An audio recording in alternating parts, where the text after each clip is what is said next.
Hi guys and girls, I'm Obsidian and welcome to 3306. This is where I take a look at the news and happenings in and around Elite Dangerous. This week, Cmdr Exigeous takes a look at credit balance. Yamiks meanwhile has a look at Leaky Elite. Frontier released their financials and the BGS has some issues. Credits, perhaps one of the largest focuses when it comes to Elite Dangerous. To an extent, they are a measure of progression, at least in the early game, whilst in the later game they are more about being an enabler, for example, allowing players to maintain their ship rebuy costs. Although some may quite rightly argue that credits are not the be-all and end-all, there are nonetheless problems with credits, and over the years credit earning has grown extremely unbalanced between the various trades and careers within the game. In a recent video, YouTuber Cmdr Exigeous goes into detail on exactly how all of this is playing out, along with a great analysis of the current credit earnings. On the screen right now you can see an example table from the video which highlights just how out of whack things actually are. The video is definitely worth watching as Exigeous explains the situation very well. You can find a link in the video description. Meanwhile, do let me know your thoughts about this in the comments section. I'd love to hear whether you feel credit earnings is out of balance, and if so, what could perhaps be done about it. Leaks about any game can certainly be an interesting topic, although sometimes they can also be extremely vague. Recently, Yamiks put together a collection of leaked information that falls into both categories. Much of this was found via file digging, which some in the community understandably and perhaps rightly feel is not the best way to go about these things. However, the information is out there and it's certainly worth taking a look at.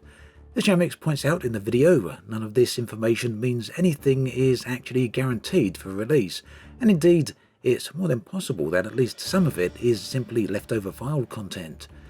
At any rate, highlights include a Titan-class Thargoid ship, anti-Thargon weaponry, a mining ship-launched fighter, and much more. For all the details, do check out the links in the video description.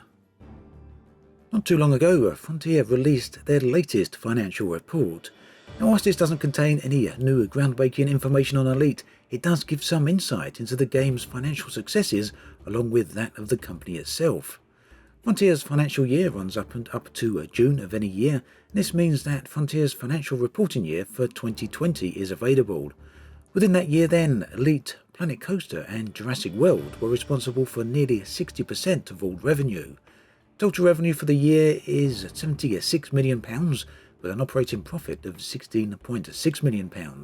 The company's net cash balance now stands at £45.8 million.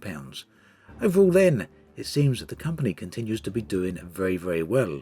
Meanwhile, the report confirms that as of April 2020, Elite Dangerous sold over 3.5 million copies of the base game since release. They also confirm yet again that Odyssey is on track for a Q1 release in 2021. Outside of Elite, Frontier discussed their future games, which include multiple Formula 1 titles released on a yearly basis. In addition to the new Warhammer Age of Sigmar game they will be releasing in financial year 2023, so that's still a way off yet. And in addition to these titles, Frontier also have a few unannounced games lined up for release. It also seems Frontier are very happy to be moving into a position where they will be releasing 2 major games each year. This is a huge step up from their position in 2014, where they were releasing a new game every 2 years.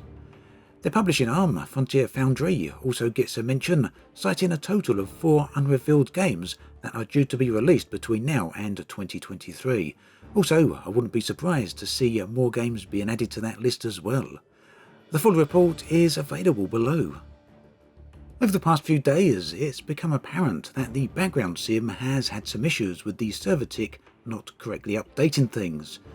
This of course will be causing major issues for anyone who likes to play the BGS, and Frontier today acknowledged that they are aware of the issue and are looking into it, adding that they will provide an update when they know more.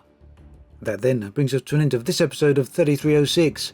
As always, thanks for watching, and I'll catch you guys and girls next time.